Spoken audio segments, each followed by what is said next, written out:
Hello friends, welcome to my YouTube channel Samrat education. दोस्तों, आज की इस वीडियो में आप लोगों को बीएससी एग्रीकल्चर फोर्थ सेमेस्टर के एक विषय एग्रोमेट्रोलॉजी एंड क्लाइमेट चेंज का 5 मोस्ट इंपॉर्टेंट लॉन्ग क्वेश्चन बताने वाला हूं, जो कि आपके एग्जाम के लिए बहुत ही महत्वपूर्ण है। तो आप लोग वीडियो पूरा देखिएगा और वीडियो अच्छा लगे तो वीडियो को लाइक कीजिएगा, चैनल को सब्सक्राइब कीजिएगा और अपने दोस्तों के पास शेयर भी जरूर कीजिएगा। तो देखिए, जो भी क्वेश्चन, यदि आप लोगों को इसका पीडीएफ चाहिए तो आप लोगों को डिस्क्रिप्शन में मेरा मेल आईडी मिल जाएगा, ठीक है। वहां पर मैसेज करके आप लोग इसका पीडीएफ ले सकते हैं। तो चलिए, बिना देरी किए हुए स्टार्ट करते हैं। पहला देखिए क्वेश्चन है, जलवायु विज्ञान क्या होता है, कृषि एवं जलवायु विज्ञान क्या होता है, और जलवायु विज्ञान के कितने प्रकार होते हैं, ठीक है। इसका क्लासिफिकेशन देखेंगे। तो सबसे पहले देखेंगे जलवायु विज्ञान होता क्या, ठीक है। देखिए, जो जलवायु विज्ञान है, क्लाइमेटोलॉजी, यह शब्द की उत्पत्ति ग्रीक भाषा के शब्द क्लाइमा तथा लॉगस से हुई। किससे हुई है? ग्रीक भाषा के दो शब्द क्लाइमा तथा लॉगस से हुई है, ठीक है। तो जलवायु शब्द की उत्पत्ति ग्रीक भाषा के दो शब्द क्लाइमा तथा लॉगस से हुई है, जहां क्लाइमा का अर्थ होता है पृथ्वी का ढलान या ढलान, ठीक है। क्लाइमा का अर्थ क्या होता है ग्रीक भाषा में? ढलान या पृथ्वी का ढलान। और लॉगस का अर्थ होता है किसी भी चीज का अध्ययन करना या वर्णन करना, ठीक है। तो क्लाइमेटोलॉजी शब्द ग्रीक भाषा के दो शब्द क्लाइमा तथा लॉगस से मिलकर बना है, जहाँ क्लाइमा का अर्थ होता है ढलान और लॉगस का अर्थ होता है अध्ययन या वर्णन करना, ठीक है। अब इसका डेफिनेशन देख लेते हैं। तो पृथ्वी की तल पर पाई जाने वाली जलवायु का अध्ययन करने वाली विज्ञान की शाखा को ही जलवायु विज्ञान कहा जाता है। पृथ्वी की तल पर पाई जाने वाली जलवायु का अध्ययन करने वाली विज्ञान की शाखा को ही जलवायु विज्ञान कहा जाता है। अगला है क्रिचफील्ड के अनुसार। क्रिचफील्ड एक साइंटिस्ट हैं, एक विशेषज्ञ हैं जलवायु विज्ञान के। उनके अनुसार क्या है जलवायु विज्ञान की परिभाषा, तो वह देख लेते हैं, ठीक है। तो उनके अनुसार जलवायु विज्ञान विज्ञान की वह शाखा है जो जलवायु की प्रकृति का वर्णन करता है तथा उसकी व्याख्या करता है, ठीक है। क्रिचफील्ड ने बताया कि जलवायु विज्ञान विज्ञान की वह शाखा है जिसमें जलवायु की प्रकृति का वर्णन और उसकी व्याख्या किया जाता है, ठीक है। तो अभी तक आप लोगों ने जलवायु विज्ञान का क्या मतलब है समझ गए होंगे कि जलवायु विज्ञान या क्लाइमेटोलॉजी ग्रीक भाषा के दो शब्द क्लाइमा एवं लॉगस से मिलकर बनी है, जहां क्लाइमा का अर्थ होता है ढलान और लॉगस का अर्थ होता है का अध्ययन करना या वर्णन करना, ठीक है। पृथ्वी की तल पर पाई जाने वाली जलवायु का अध्ययन करने वाली विज्ञान की शाखा को ही जलवायु विज्ञान कहा जाता है। पृथ्वी की तल पर पाई जाने वाली जलवायु का अध्ययन करने वाली शाखा को ही विज्ञान की शाखा कहा जाता है। पृथ्वी की तल पर पाई जाने वाली जलवायु का अध्ययन करने वाली विज्ञान की शाखा को ही जलवायु विज्ञान कहा जाता है। अब क्रिचफील्ड के अनुसार ही मैंने आप लोग बताया कि क्रिचफील्ड ने बताया कि जलवायु की प्रकृति का वर्णन तथा उसकी व्याख्या करना ही जलवायु विज्ञान कहलाता है। क्या करना? जलवायु की प्रकृति का वर्णन और उसकी व्याख्या करना। आगे देखेंगे क्लासिफिकेशन, इसका वर्गीकरण। तो इसको 3 भागों में वर्गीकृत किया गया, ठीक है। इसको कितने भागों में वर्गीकृत किया गया है? 3 भागों में। कौन कौन सा? भौतिक जलवायु विज्ञान, क्षेत्रीय जलवायु विज्ञान, व्यवहारिक जलवायु विज्ञान, ठीक है। अब भौतिक जलवायु विज्ञान क्या होता है, क्षेत्रीय जलवायु विज्ञान क्या होता है और व्यवहारिक जलवायु विज्ञान क्या होता है, तीनों के बारे में हम लोग देखेंगे। तो भौतिक जलवायु विज्ञान क्या होता है? तो जलवायु विज्ञान की उन भौतिक तत्वों को सम्मिलित किया जाता है इस शाखा में। जलवायु विज्ञान की इस शाखा के अंतर्गत उन भौतिक तत्वों को सम्मिलित किया जाता है जो जलवायु के मुख्य कारक हैं। क्या है? जलवायु के मुख्य कारक है। मुख्य कारक मतलब जैसे तापमान हो गए, आर्द्रता हो गए, वायु दाब, मेघ मतलब बादल, वायु वेग, दिशा आदि सभी तथ्यों का सम्मिलित अध्ययन करते हैं, ठीक है। तो देखिए, जो भौतिक जलवायु विज्ञान होता है इसके अंतर्गत उन भौतिक तत्वों को सम्मिलित किया जाता है जो जलवायु के मुख्य कारक होते हैं, जैसे तापमान, आर्द्रता, वायु दाब, मेघ, वायु वेग, दिशा आदि, ठीक है। तो ये हो गया भौतिक जलवायु विज्ञान। अब देखेंगे क्षेत्रीय जलवायु विज्ञान, या इसे प्रादेशिक जलवायु विज्ञान भी कहते हैं। क्या कहते हैं? प्रादेशिक जलवायु विज्ञान या क्षेत्रीय जलवायु विज्ञान। तो क्षेत्रीय जलवायु विज्ञान क्या होता है? तो क्षेत्रीय जलवायु विज्ञान की इस शाखा के अंतर्गत जलवायु की प्रादेशिक या क्षेत्रीय विभिन्न तत्वों के आधार पर विश्व को विभिन्न जलवायु तत्वों के अंतर्गत अध्ययन किया जाता है, ठीक है। देखिए, जो क्षेत्रीय जलवायु विज्ञान होता है इसमें यह जलवायु विज्ञान की वह शाखा होती है जिसके अंतर्गत जलवायु की प्रादेशिक, क्षेत्रीय, विभिन्न विविधताओं के आधार पर विश्व को विभिन्न जलवायु तत्वों के अंतर्गत अध्ययन किया जाता है। ठीक है, समझिएगा क्या बोलने का मतलब कि ये बोल रहा है जो क्षेत्रीय जलवायु विज्ञान होता है, इस शाखा के अंतर्गत जलवायु की प्रादेशिक या क्षेत्रीय विभिन्नताओं के आधार पर विश्व को विभिन्न जलवायु तत्वों के अंतर्गत अध्ययन किया जाता है। अगला है व्यवहारिक जलवायु विज्ञान। ठीक है, तो मैंने हेडिंग इसका नहीं डाला क्योंकि ऐसे ही। तो व्यवहारिक जलवायु विज्ञान क्या होता है? तो व्यवहारिक जलवायु विज्ञान वह विज्ञान की शाखा है जिसमें मानवीय जीवन को अधिक सुख सुविधाएं प्रदान करने के लिए व्यवहारिक जलवायु विज्ञान का महत्व और भी अधिक बढ़ जाता है। ठीक है, क्या बोल रहा है?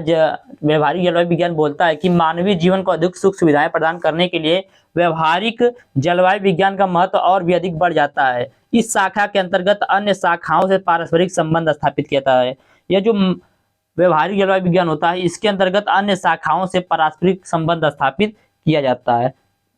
तो दोस्तों ये थे जलवायु विज्ञान की परिभाषा। ठीक है, आप थोड़ा सा देखेंगे कृषि एवं जलवायु।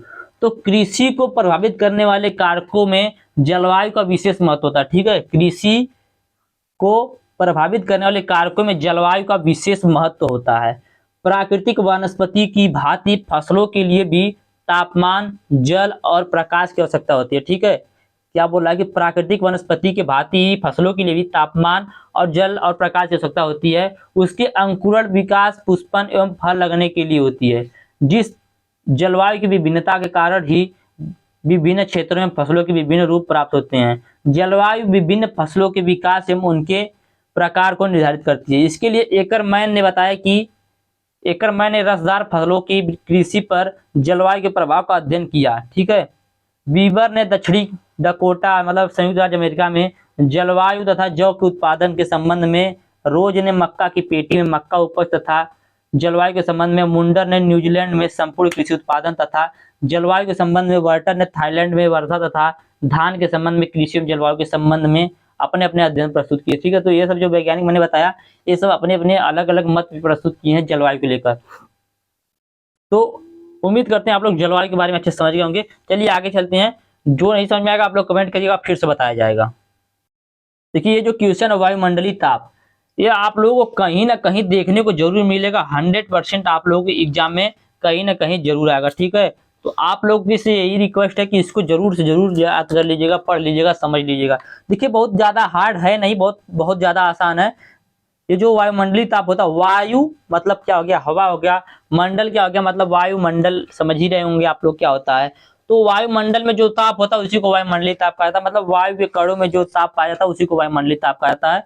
तो चलिए देखते हैं, एकदम आसानी समझ में आ जाएगा। ठीक है, तो पहले इसके बारे में थोड़ा सा समझ लेते हैं कि क्या होता है, उसके बाद इसकी डेफिनेशन देखेंगे। देखिए जो वायुमंडलीय ताप होता है ना, वायुमंडलीय ताप होता है, वायुमंडल को तापमापी द्वारा मापा जाता है वायुमंडलीय ताप को। ठीक है, मौसम की सभी जानकारी प्राप्त करने के लिए दिन एवं रात्रि के अधिकतम तथा न्यूनतम ताप का ज्ञान करना आवश्यक होता है। ठीक है, क्या मतलब मैं बता रहा हूँ आप लोग समझिएगा कि जो वायुमंडल की ताप होती है इसको मापने के लिए तापमापी का यूज किया जाता है। ठीक है, मौसम की सभी जानकारी को प्राप्त करने के लिए दिन एवं रात्रि के अधिकतम तथा न्यूनतम ताप को ज्ञात करना आवश्यक होता है। उच्च तापमान दिन के 2 बजे से 4 बजे के मध्य मापा जाता है। जो उच्च तापमान होता है वह दिन के 2 बजे से 4 बजे के मध्य मापा जाता है, क्योंकि दोपहर 12 बजे धरातल सर्वाधिक सौरिक ऊर्जा प्राप्त करता है। परंतु ऊर्जा की ऊष्मा परिवर्तन के कारण क्या करता है दोस्तों? ये होता है। इसी प्रकार न्यूनतम तापमान अर्धरात्रि के बाद लगभग 4 बजे से 5 बजे के मध्य होता है। देखिए जो अधिक तापमान होता है वह दोपहर के 2 बजे से 4 बजे के मध्य होता है, और जो न्यूनतम तापमान होता है वह रात्रि के लगभग 4 बजे से 5 बजे के मध्य होता है। क्योंकि दोपहर बाद से अर्धरात्रि तक धरातलीय विकिरण द्वारा नष्ट हो जाती हैं, क्योंकि दोपहर बाद से, ठीक है, क्योंकि दोपहर बाद से अर्धरात्रि तक धरातलीय विकिरण द्वारा नष्ट ऊर्जा सौरिक ऊर्जा से अधिक हो जाती हैं। इन्हें क्रमशः दैनिक उच्च तापमान कहते हैं। क्या कहते हैं? दैनिक उच्च तापमान कहते हैं। तो देखिए कुल कहने का मतलब यही है मेरा कि जो वायुमंडलीय ताप होता है इसके लिए, इसको मापने के लिए तापमापी का यूज किया जाता है। यदि हमें मौसम की जानकारी प्राप्त करना है तो हमें इसके लिए वायुमंडल का दिन में तापमान कितना है अधिक से अधिक, और रात में अधिक से अधिक तापमान कितना है, इसका ज्ञान होना आवश्यक है। ठीक है, तो बताया जा रहा है कि जो दिन में तापमान 2 बजे से 4 बजे के मध्य अधिक होता है और रात्रि के 4 बजे से 5 बजे के मध्य सबसे कम होता है। अब देखिए इनका डेफिनेशन देख लेते हैं। वायुमंडलीय ताप का बहुत आसान है। तो वायुमंडलीय कणों में मौजूद ताप की मात्रा को ही वायुमंडलीय ताप कहते हैं। वायुमंडलीय कणों में मौजूद ताप की मात्रा को, जो वायुमंडलीय कण है, वायुमंडलीय कण मतलब हवा है, इनके अंदर जो मौजूद ताप की मात्रा है उसी को वायुमंडलीय ताप कहता है। ये वायु जो है ना, हवा जो बहता है, हवा के अंदर जो ताप की मात्रा पाई जाती है उसी को वायुमंडलीय ताप कहता है। पृथ्वी की औसतन वायुमंडलीय ताप 15.2 डिग्री सेल्सियस कितनी है? 15.2 डिग्री सेल्सियस है पृथ्वी की औसत वायुमंडलीय ताप। आगे चलते हैं, देखेंगे बहुत इंपॉर्टेंट, देखिए एग्जाम में कहीं ना कहीं वायुमंडलीय ताप आप लोगों को जरूर देखने को मिलेगा। अगला इसी पॉइंट है कि वायुमंडलीय ताप को प्रभावित करने वाले कारक।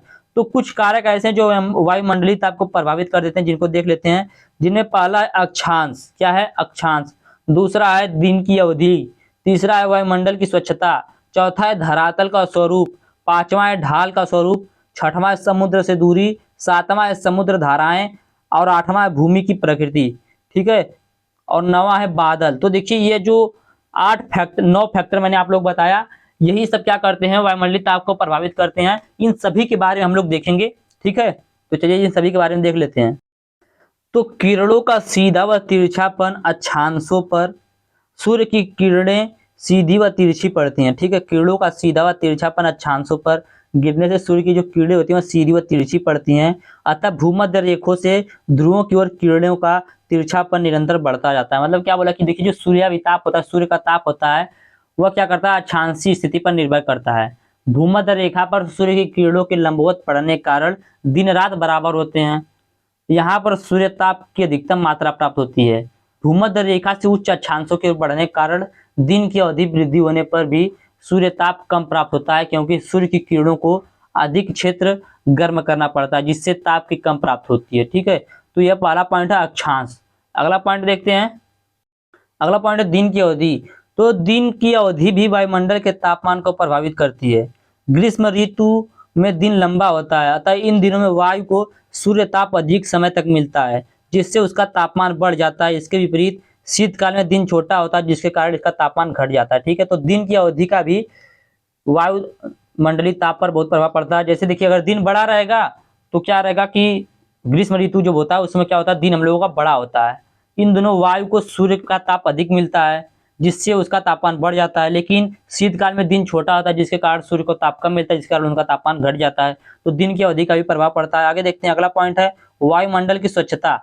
तो वायुमंडल में जल वाष्प, धूल के कण आदि की अधिकता के कारण सूर्य ताप की मात्रा में कमी आ जाती है। ठीक है, तो वायुमंडल में जल वाष्प, धूल के कण आदि की अधिकता के कारण सूर्य की ताप की मात्रा में कमी आ जाती है, क्योंकि जल वाष्प सूर्य ताप को सोखने एवं धूल के कण ताप को रोकने का कार्य करते हैं। तो देखिए समझिएगा क्या बोल रहा है कि जो वायुमंडल की स्वच्छता होती है वह भी वायुमंडलीय ताप को प्रभावित करती है। कैसे? जो वायुमंडल में जल वाष्प, धूल के कण आदि की अधिकता होने के कारण सूर्य ताप की मात्रा में कमी आ जाती है। ठीक है, जब इनकी अधिकता होगी तो सूर्य की मात्रा में कमी आ जाएगी, सूर्य ताप की मात्रा में कमी आ जाएगी, क्योंकि जल वाष्प सूर्य ताप को सोख लेता है और धूल के कण ताप को रोकने का कार्य करते हैं। तो वायुमंडल की स्वच्छता भी प्रभावित करती है। अगला है धरातल का स्वरूप। तो शुष्क प्रदेशों में सौर्य ताप की प्राप्ति अधिक होती है। जो शुष्क क्षेत्र होते हैं, जो सूखे वाले क्षेत्र होते हैं, वहां पर सौर्य ताप की प्राप्ति अधिक होती है, जबकि आर्द्र भूमि तथा जल प्रदेशों में तथा वन प्रदेशों में कम सूर्य ताप की प्राप्ति होती है, जिसके कारण वहां तापमान काफी नीचे गिर जाता है। तो देखिए धरातल का स्वरूप भी बहुत प्रभावित करता है वायुमंडलीय ताप को। देखिए जहां पर शुष्क प्रदेश, सूखा क्षेत्र, वहां पर क्या होगा कि इसको ताप अधिक प्राप्त होगा। ठीक है, ताप अधिक प्राप्त होगा वायुमंडल को, ताप जब वहां पर अधिक प्राप्त होगा। लेकिन जहां आर्द्र है, जहां पर नमी वाली भूमि है, जहां पर पानी वाली भूमि है, जंगल है, वहां पर ताप कम प्राप्त होगा, जिसके कारण वहां का तापमान काफी नीचे गिर जाता है। तो यह हो गया धरातल के स्वरूप से प्रभाव। अगला है ढाल का स्वरूप।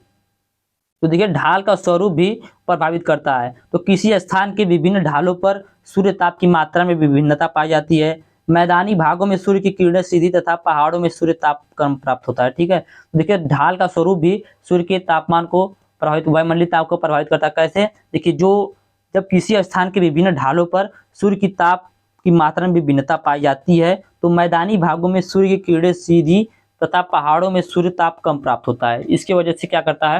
वायुमंडलीय ताप को प्रभावित कर देता है। आगे देखेंगे समुद्र से दूरी। तो समुद्र का प्रभाव निकटवर्ती भागों पर पड़ता है। ठीक है, समुद्र का जो प्रभाव होता है वो निकटवर्ती भागों पर पड़ता है। उनमें समुद्र जैसी विशेषता प्रकट होती है, अर्थात वे गर्मियों में कम गर्म और जाड़ों में कम ठंडे होते हैं। इस कारण तटवर्ती भागों में गर्मी के उच्चतम तथा जाड़े के न्यूनतम तापमानों में थोड़ा बहुत फर्क पड़ता है। इस प्रकार वन जलवायु समुद्री जलवायु कहलाते हैं। ठीक है, तो देखिए समुद्र से दूरी भी प्रभावित करता है किसको, वायुमंडलीय ताप को। आगे चलते हैं, तो देखिए थोड़ा सा ये वाला फोटो सही नहीं आया है, लेकिन मैं बता देता हूँ क्या लिखा है। तो देखिए समुद्री धाराएं भी क्या करती हैं, प्रभावित करती है। कैसे, देखिए जो समुद्री धाराएं होती है ये तटीय भागों में तापमान पर, देखिए तटीय भागों में तापमान पर समुद्री धाराओं को स्पष्ट रूप से प्रभाव देखा जाता है। ठीक है, तटीय भागों में तापमान, तटीय भागों के तापमान पर समुद्री धाराओं को स्पष्ट रूप से प्रभाव देखा जा सकता है।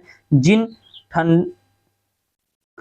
स्थानों पर ठंडी धाराएं बहती है उनके तापमान शीतकाल में सामान्य से नीचे चले जाते हैं। ठीक है, तो समुद्री धाराएं भी क्या करती हैं, प्रभावित करती हैं वायुमंडलीय ताप को। यह क्या करती है, वायुमंडलीय ताप जो समुद्री धाराएं आती हैं वह क्या करती हैं, वायु में मिलकर क्या करती है, वायु को ठंडी कर देती है, मतलब कम नमी वाला कर देती है। तो वही बोल रहा है। आगे देखेंगे भूमि की प्रकृति, तो भूमि की प्रकृति भी वायुमंडलीय ताप को प्रभावित करता है। पथरीली और रेतीली भूमि विद्युत की सुचालक होने के कारण जल्दी गर्म होती है। अतः जहाँ का धरातल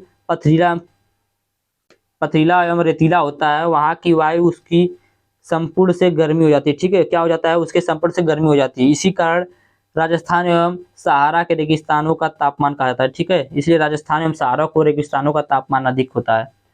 तो भूमि की प्रकृति भी प्रभावित करती है। तो यही था फैक्टर। ठीक है, वायुमंडलीय ताप को प्रभावित करने वाले कारक जिन्हें मैंने पहले बताया, अक्षांश, दूसरा दिन की अवधि, तीसरा वायुमंडल की स्वच्छता, चौथा धरातल का स्वरूप, पांचवां ढाल के स्वरूप, छठवां समुद्र से दूरी, सातवां समुद्र धाराएं, आठवां भूमि की प्रकृति और नौवां बादल। बादल भी देख लेते हैं। तो जिन प्रदेशों में आकाश स्वच्छ तथा मेघ रहित होता है वहां पर सूर्य ताप का अवक्षय होता है। शीत ऋतु में आकाश में मेघ छा जाने के कारण पार्थिव विकिरण द्वारा ऊष्मा का कम ह्रास होता है, जिससे तापमान नीचे नहीं गिर पाते। ठीक है, तो बादल भी प्रभावित करते हैं। तो ये आपको फैक्टर समझ में आ गए होंगे। इसमें से यदि आप लोगों ने 5 फैक्टर भी याद कर लिया तो आप लोगों को अच्छे से समझ में आ जाएगा। जैसे देखिए पहला मैंने बताया दिन की अवधि। ठीक है, तो दिन की अवधि मतलब अक्षांश को छोड़ दीजिए, अक्षांश आपको नहीं याद आ रहा है, अक्षांश को छोड़िए, दिन की अवधि समझ में आ रहा है तो दिन की अवधि देखिए। दिन की अवधि से मतलब क्या है कि कभी ग्रीष्म ऋतु में क्या होता है, दिन बड़ा हो जाता है और शीत ऋतु में दिन छोटा हो जाता है। जब ग्रीष्म ऋतु में दिन बड़ा हो जाएगा तो उसमें सूर्य ज्यादा टाइम तक निकला रहेगा, जिससे क्या होगा कि तापमान अधिक समय तक लेगा, हवा में अधिक समय तक एकत्रित होगा। ठीक है, मिश्रित होगा, जिससे उसका तापमान बढ़ जाएगा। और ग्रीष्म ऋतु शीत ऋतु में क्या होगा, दिन छोटा हो जाता है, जिससे सूर्य जल्दी अंदर मतलब डूब जाता है, अस्त हो जाता है, सूर्यास्त जल्दी हो जाता है, जिसकी वजह से तापमान कम हो जाएगा। ठीक है, उसके बाद अगला मैंने था वायुमंडल की स्वच्छता। तो देखिए वायुमंडल की स्वच्छता भी प्रभावित करती, कैसे प्रभावित करती मैंने आप लोग बताया है। देखिए ज्यादा 2-3 बार बताने लगूंगा तो वीडियो काफी लंबा हो जाएगा। ऐसे ही 17 मिनट का हो गया। अभी 2 क्वेश्चन हुआ है, अभी 3 क्वेश्चन और आगे बाकी है। ठीक है, तो चलिए देखते हैं अगला क्वेश्चन। देखिए ये क्वेश्चन बार बार एग्जाम पूछता है, जिसमें क्वेश्चन क्या है, मौसम और जलवायु में अंतर। मौसम और जलवायु में अंतर, मौसम और जलवायु में क्या अंतर है उसको देखेंगे। तो देखिए जो मौसम होता है और जलवायु होता है इनमें अंतर हम लोग देख रहे हैं। ठीक है, तो देखिए इधर जलवायु है और इधर है मौसम। तो जलवायु जो होता है वह दीर्घकालीन होता है, मतलब देखिए इस टाइम क्या कर चल रहा है, गर्मी का जलवायु चल रहा है। ठीक है, गर्म जलवायु है। लेकिन मौसम जो होता है वह अल्पकालीन होता है। अभी देखेंगे बादल आ जाएगा तो कहेंगे बारिश होने वाली है, अभी तब तक धूप हो जाएगा तो धूप आ जाएगी। तो देखिए जो जलवायु होता है यह दीर्घकालीन होता है, लेकिन जो मौसम होता है वह क्या होता है, अल्पकालीन होता है। अगला पॉइंट, इसकी एक निश्चित अवधि होती है। जो देखिए जलवायु होती है इसकी एक निश्चित अवधि होती है। जैसे बोला जाता है कि 6 महीना गर्मी पड़ेगी, 6 महीना ठंडी पड़ेगी। जैसे मैं एक अनुमान बता रहा हूँ हम लोगों को, जैसे हम लोग फसल बोलते हैं ना, 4 महीना रबी की, 4 महीना खरीफ की, 4 महीने जायद की, तो इसमें क्या है, एक निश्चित जलवायु सेट है कि हाँ इतने दिन की अवधि है इसकी 4 महीने की। लेकिन जो मौसम होता है इसकी कोई अवधि नहीं होती, मौसम कब बदल जाए किसी का इसका कोई भरोसा नहीं होता है। ठीक है, तो जो जलवायु होता है दीर्घकालीन होता है, मौसम अल्पकालीन होता है। जलवायु एक निश्चित अवधि का होती है, लेकिन मौसम एक निश्चित अवधि की नहीं होती है। अगला देखेंगे, क्लाइमेट में अनुमान नहीं लगाया जा सकता। जलवायु में अनुमान नहीं लगाया जा सकता। ठीक है, जलवायु में अनुमान नहीं लगाया जा सकता। क्यों? क्योंकि ये लंबे समय तक के लिए होती है। लेकिन जो मौसम होता है इसमें अनुमान लगाया जा सकता है। जैसे अभी मान लीजिए धूप है, ठीक है, तो आप इस धूप को देखकर बोलेंगे कि कल बारिश नहीं होगी, लग रहा है। यदि बादल लगा तो बोलेंगे लगता है बारिश होने वाली है। ठीक है, तो इसमें 2 दिन के वातावरण से अनुमान लगाया जा सकता है। मौसम में 2 दिन के वातावरण से अनुमान लगाया जा सकता है, लेकिन क्लाइमेट में अनुमान नहीं लगाया जा सकता। अगला देखेंगे, ये महीनों वर्षों में बदलता है। जो जलवायु होता है यह महीनों में और वर्षों में बदलता है, लेकिन जो मौसम होता है यह दिन में कई बार बदल जाता है। दिन में कई बार देखेंगे छाया हो जाएगा, कई बार धूप हो जाएगा, कई बार बारिश आ जाएगी, कई बार आंधी आ जाएगी। तो ये सब क्या है, मौसम बदल जा रहा है बार बार। लेकिन जो जलवायु है वो तो नहीं बदल रहा है ना। तो देखिए जलवायु महीनों और वर्षों के लिए वर्षों में बदलता है, लेकिन जो मौसम होता है दिन में कई बार बदल जाते हैं। अगला पॉइंट है, किसी स्थान की जलवायु पर अक्षांश, सौर प्रकाश, महासागरीय धारा, वायुदाब, वायुदाब पट्टी, तूफान आदि चीजों का प्रभाव पड़ता है। ठीक है, किसी स्थान की जलवायु पर अक्षांश, सौर प्रकाश, महासागरीय धारा, वायुदाब, तूफान आदि चीजों का प्रभाव पड़ता है। लेकिन जो मौसम होता है इस पर तापमान, आर्द्रता, वायुदाब, बादलों की स्थिति, पवन आदि का प्रभाव पड़ता है। तो देखिए दोनों में क्या है, जो देखिए जलवायु है इसके ऊपर किसका प्रभाव पड़ रहा है, अक्षांश, सौर प्रकाश, महासागरीय धारा का। और जो मौसम इसके ऊपर तापमान, आर्द्रता, वायुदाब, बादल की स्थिति का। ठीक है, तो ये दोनों में अंतर था। उम्मीद करते हैं अंतर समझ गए होंगे। एक बार जल्दी जल्दी बता देता हूँ, सुन लीजिए। देखिए जो जलवायु होता है यह दीर्घकालीन होता है, मतलब लंबे समय के लिए होता है। मौसम अल्पकालीन होता है। जलवायु एक निश्चित अवधि का होता है, मौसम की कोई निश्चित अवधि नहीं होती है। जलवायु में अनुमान नहीं लगाया जा सकता, लेकिन मौसम में 2 दिन के वातावरण से अनुमान लगाया जा सकता है। जलवायु कई महीनों और वर्षों के लिए वर्षों में बदलता है, लेकिन मौसम एक दिन में कई बार बदल जाता है। जलवायु को प्रभावित करने वाले कारक अक्षांश, सौर प्रकाश, महासागरीय धाराएं हैं। और मौसम को प्रभावित करने वाले कारक वहां का तापमान, आर्द्रता, वायुदाब, बादलों की स्थिति, पवन आदि है। ठीक है, तो उम्मीद करते हैं अंतर अब यदि आप लोगों को देखने और आएगा लिखने के लिए तो आप लोग आसानी से लिख सकते हैं मौसम और जलवायु में, और आएगा। ठीक है, चलिए आगे चलते हैं। अब तो अब देखेंगे हम लोग मौसम पूर्वानुमान क्या है। ठीक है, तो मौसम पूर्वानुमान देखिए बहुत इंपॉर्टेंट, और ये भी एग्जाम में आएगा जरूर। पूर्वानुमान का मतलब क्या होता है, पूर्वानुमान का मतलब क्या होता है, पहले से किसी चीज का पूर्व में अनुमान लगाने की प्रक्रिया को ही पूर्वानुमान बोला जाता है। ठीक है, पूर्व में अनुमान लगाने की प्रक्रिया को ही पूर्वानुमान बोला जाता है। पूर्वानुमान क्या है, मतलब हम अभी मैंने बताया ना कि जो मौसम होता है उसको 2 दिन के वातावरण को देखकर हम लोग बता सकते हैं। तो वह 2 दिन का वातावरण देखकर हम लोग पूर्वानुमान के माध्यम से ही बताते हैं कि कल मौसम कैसा रहेगा। अभी आप गूगल पे सर्च करेंगे कि कल मौसम कैसा रहेगा तो गूगल बता देगा। तो ये सब कैसे बता रहे हैं, सब पूर्वानुमान की वजह से ही बता रहा है, पूर्वानुमान के माध्यम से ही बता रहा है। ठीक है, तो पूर्वानुमान का मतलब होता है मौसम का पहले से अनुमान लगाना। तो मौसमी घटनाओं जैसे वर्षा, बर्फ, ओला, पाला इत्यादि का पहले से ही पता लगाने की विधियों द्वारा अनुमान लगाना ही मौसम का पूर्वानुमान कहलाता है। ठीक है, मौसमी घटना जैसे बर्फ, ओला, पाला इत्यादि का पहले से ही कुछ विधियों द्वारा अनुमान लगाना ही मौसम पूर्वानुमान कहलाता है। देखिए जो मौसम का पूर्वानुमान होता है, मौसम के पूर्वानुमान अथवा भविष्यवाणी के लिए आज तक कोई स्पष्ट नियम नहीं बनाया गया। ठीक है, कोई भी आज तक स्पष्ट नियम नहीं बनाया गया। यदि आप देखेंगे गूगल पे सर्च करेंगे कल मौसम कैसा रहेगा तो कहेगा कल, यदि मान लीजिए मैं अपने एड्रेस की बात करूं तो बोलेगा कल देवगांव में बारिश होने की संभावना है। ये नहीं बोलेगा कि बारिश होगी, बोलेगा संभावना है, बोलेगा कि लगभग बारिश हो सकती है, प्रायः बारिश हो सकती है, इस प्रकार बोलेगा। एग्जैक्ट नहीं बोलेगा कि बारिश होगी। तो इसमें अनुमान सिर्फ लगाया जाता है, इसके लिए कोई स्पष्ट नियम नहीं बनाया गया है। यही कारण है कि मौसम की भविष्यवाणी में अनुमान सूचक शब्दों जैसे लगभग, प्रायः आदि का प्रयोग किया जाता है। आगामी मौसम के अनुमान या भविष्यवाणी के लिए अंतरिक्ष विज्ञान का विस्तृत ज्ञान प्राप्त करना भी बहुत आवश्यक होता है। जैसा कि मैंने आप लोगों को बताया जलवायु विज्ञान में, ठीक है, तो उसी प्रकार से मौसम का भविष्यवाणी के लिए अंतरिक्ष विज्ञान का विस्तृत ज्ञान होना अति आवश्यक होता है। अधिक अनुभवी अंतरिक्ष विशारद ही मौसम की ठीक ठाक से भविष्यवाणी करने में समर्थ हो सकते हैं।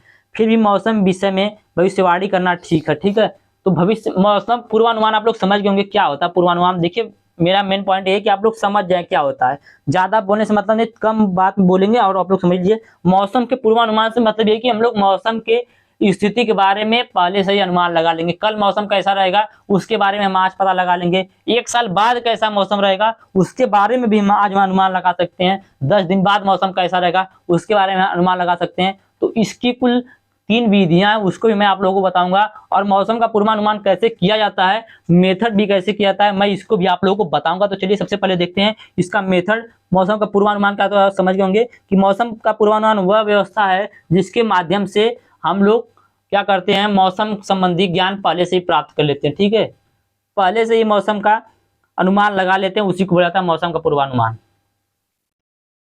जैसे बर्फ का, जैसे मान लीजिए आप अनुमान लगाएंगे कि कल वर्षा होने वाली है, तो आप फोरकास्टिंग के यूज से इसको बता सकते हैं। चलिए इसका मेथड देखते हैं। ठीक है, सॉरी, पहले इसका देखेंगे टाइप, पहले टाइप देखेंगे, उसके बाद मेथड देखेंगे। तो मौसम का पूर्वानुमान मुख्यतः 3 प्रकार का होता है। पहला होता है अल्प अवधि का पूर्वानुमान, दूसरा होता है मध्यम अवधि का, और तीसरा होता है दीर्घकालीन पूर्वानुमान। अब देखिए, पहले थोड़ा थोड़ा बता देता हूँ। देखिए, जो अल्प अवधि का होता है ना, यह मतलब काल परसों, मतलब 2 दिन तक का अनुमान लगाते हैं, इससे अल्प अवधि के पूर्वानुमान से। मध्यम अवधि के पूर्वानुमान से 10 से 15 दिन के अंदर का अनुमान लगाते हैं। और जो दीर्घकालीन पूर्वानुमान होता है, इससे कई सालों का अनुमान लगा सकते हैं। तो चलिए तीनों के बारे में देखेंगे। पहला है अल्प अवधि का पूर्वानुमान। इसकी वैधता केवल 3 दिनों के लिए होती है, ठीक है। जो अल्प अवधि के पूर्वानुमान होते हैं, इनकी वैधता केवल 3 दिन के लिए ही होती है। अगला है मध्यम अवधि के पूर्वानुमान। तो इसकी जो वैधता होती है वह 3 दिन से लेकर 10 दिनों के लिए होती है। इस प्रकार की सूचनाएं साप्ताहिक मौसम समाचार, वीकली एग्रोमेट्रोलॉजिकल बुलेटिन द्वारा प्रकाशित की जाती है, ठीक है। तो मध्यम अवधि के पूर्वानुमान 3 से लेकर 10 दिनों तक के लिए होती हैं। इस प्रकार की सूचनाएं साप्ताहिक मौसम समाचार द्वारा प्रकाशित की जाती हैं। मौसमी कृषि मौसम समाचार क्षेत्रीय आधार पर प्रकाशित किया जाना चाहिए एवं तदनुरूप परामर्श किए जाने चाहिए, ठीक है। इनमें निम्नलिखित बातों का समावेश किया जाना आवश्यक होता है। जितने दिनों का समाचार प्रसारित किया जाता रहा है, उसके प्रारंभिक काल से लेकर अंतिम समय के मौसम का संदेश, खड़ी फसलों की दशा एवं वृद्धि की अवस्था में आने वाली संभावित विकृतियों के बारे में बताना, ठीक है। देखिए, इतना सब आप लोग से इतना जानिए कि मौसम का पूर्वानुमान 3 प्रकार का होता है। Short term, medium term, long term, ठीक है। शॉर्ट टर्म मतलब क्या है कि वो 3 दिनों के लिए बताता है। मीडियम टर्म वाला 3 दिन से लेकर 10 दिन के लिए, और लॉन्ग टर्म वाला देखते हैं। तो इस प्रकार के पूर्वानुमान के अंतर्गत किसी क्षेत्र प्रदेश की सामान्य मौसमी गतिविधियों को उसके पूर्व की मौसमी स्थिति से तुलना करके अगले 5 से 6 महीनों के मौसम की भविष्यवाणी की जाती है, ठीक है। अब ऐसा नहीं कि 5 से 6 बोल दिया, अब मैंने पीछे बोला कि कई सालों तक। तो देखिए, 5 से 6 महीना एग्जैक्ट होता है। जैसे अनुमान आप लोग कई सालों तक का भी लगा सकते हैं, ठीक है। तो किन्हीं किन्हीं अवस्थाओं में किसी निश्चित क्षेत्र की जलवायु के घटकों की विश्व के अन्य भागों की विगत जलवायु से तुलना करके निष्कर्ष निकाला जाता है। इस प्रकार मौसमी तत्वों में ससमय संबंध स्थापित करके आगामी मानसून की भविष्यवाणी की जाती है। आगे चलते हैं, देखेंगे मौसम के पूर्वानुमान की विधियां, ठीक है। मौसम की भविष्यवाणी की विधियों को 3 प्रमुख श्रेणियों में विभक्त किया गया है। पहला है परंपरागत संक्षिप्त विधि, कन्वेंशियल आर साइनोप्टिक मेथड, ठीक है। Conventional or synoptic method. तो ये देखते हैं क्या होता है। तो इस विधि के अंतर्गत एक बड़े क्षेत्र में चल रही मौसमी घटनाओं का विस्तृत विश्लेषण किया जाता है, ठीक है। मान लीजिए एक उत्तर प्रदेश है, ये एक बहुत बड़ा क्षेत्र है, तो इसमें मौसमी घटनाओं का विस्तृत विश्लेषण किया जाता है। इसमें तत्कालीन मौसमी घटनाक्रम का भूतकाल में घटित समरूप घटनाओं से तुलना करके यह मानकर कि वर्तमान में चल रहे मौसमी घटनाक्रम पूर्व की भांति समरूप आचरण करेंगे, पूर्वानुमान का प्रारूप तैयार करते हैं। आमतौर पर इस प्रकार की भविष्यवाणी करने के लिए भूतकाल के समरूप घटनाक्रम का चुनाव पूर्वानुमानकर्ता की स्मृति एवं अनुभव पर आधारित होता है। वर्तमान समय में कंप्यूटर के विकास के कारण समरूप स्थितियों का चुनाव शीघ्र एवं सही रूप से करने में सहायता मिली है। यह विधि अल्प अवधि की भविष्यवाणी के लिए उपयोग में लाई जाती है। देखिए, जो यह विधि थी, यह अल्प अवधि के लिए यूज में लाई जाती है, जिसे बोलते हैं कन्वेंशियल या साइनोप्टिक मेथड। इसमें क्या किया जाता है, इसमें ये किसी भी बड़े विस्तृत क्षेत्र के मौसम के घटनाक्रम के बारे में, भूतकाल के बारे में क्या किया जाता है। देखिए, इसमें क्या किया जाता है, कोई एक बहुत बड़ा क्षेत्र होता है, उसके मौसम संबंधी जो ज्ञान होते हैं उनका विस्तृत विश्लेषण किया जाता है, और तत्कालीन मौसम से उसका क्या किया जाता है, तुलना किया जाता है। तुलना करने के बाद ही पता चल जाता है कि मौसम आगे कैसा रहेगा। तो इस प्रकार से इसका अनुमान लगाया जाता है। यह पहली विधि थी। यह जो विधि है, यह शॉर्ट रेंज फोरकास्टिंग के लिए यूज किया था, मतलब जो 3 दिन के लिए मैंने बताया वो 3 दिन के लिए यूज किया था। आगे देखते हैं अगला। तो अगला है सांख्यिकी विधि, स्टैटिस्टिकल मेथड। इस विधि में समासरण समीकरण अथवा सांख्यिकी विधियों द्वारा विभिन्न मौसमी तत्वों की तीव्रता एवं मौसमी परिवर्तन के बीच सहसंबंध स्थापित करते हैं। आमतौर पर भविष्यवाणी किए जाने वाले मौसम घटक अथवा मौसम समष्टि का चुनाव मौसम तत्वों के भौतिक सहसंबंधों पर निर्भर करता है, जिसके उदाहरण स्वरूप वायु दाब, तापक्रम अथवा वायुमंडलीय आर्द्रता में परिवर्तन के द्वारा वर्षा, वायु प्रवाह इत्यादि की परिकल्पना की जाती है। इस विधि द्वारा अल्पकालिक एवं दीर्घकालिक दोनों ही प्रकार का पूर्वानुमान किया जा सकता है। वार्षिक वर्षा का पूर्वानुमान करने के लिए विभिन्न 16 समष्टि पर आधारित, देखिए आप लोगों को समझ में नहीं आ रहा होगा, ठीक है। मैं आप लोगों को दूसरा बताता हूँ, मैं आप लोगों को अगले वीडियो में बताऊंगा, ठीक है। तो इसको फोरकास्टिंग मेथड को मैं आप लोगों को अगले वीडियो में बताऊंगा, क्योंकि इंपॉर्टेंट एग्जाम में आ सकता है। तो ये वाला वीडियो उम्मीद करते हैं आप लोगों को अच्छा लगा होगा। अच्छा लगा तो वीडियो को लाइक कर दीजिएगा, चैनल को सब्सक्राइब कर दीजिएगा। उससे पहले मैं आप लोगों को थोड़ा सा दिखा भी देता हूँ, और लास्ट वाला कौन सा है तो उसको भी आप लोग देख लीजिए, समझ में आ रहा है उसको भी समझ लीजिए। देखिए क्या दिया है आखिरी वाला, मौसम के पूर्वानुमान की आंकी विधि, न्यूमेरिकल वेदर प्रेडिक्शन। तो इस विधि से भी हम लोग मौसम का पूर्वानुमान कर सकते हैं। इस विधि में विभिन्न मौसमी घटक जैसे वायु का संचलन, वायु दाब, तापक्रम, आर्द्रता आदि के भौतिक नियमों पर आधारित वायुमंडलीय परिवर्तनों से संबंधित समीकरण तैयार किए जाते हैं। इन समीकरणों के आधार पर भविष्य में होने वाली मौसम संबंधी परिवर्तनों की कल्पना की जाती है। यह विधि मध्यकालिक पूर्वानुमान के लिए उपयुक्त पाई गई है। ठीक है, यह जो विधि होती है यह मध्यकालिक पूर्वानुमान के लिए उपयुक्त पाई गई है। तो देखिए 2 आप लोगों को समझ में आ गया होगा, तीसरा एक नहीं समझ में आया तो उसको मैं आप लोगों को आगे बता दूंगा। उम्मीद करते हैं वीडियो अच्छा लगा होगा। अच्छा लगा तो वीडियो को लाइक कीजिएगा, चैनल को सब्सक्राइब कीजिएगा और अपने दोस्तों के पास शेयर भी जरूर कीजिएगा। धन्यवाद, जय हिंद।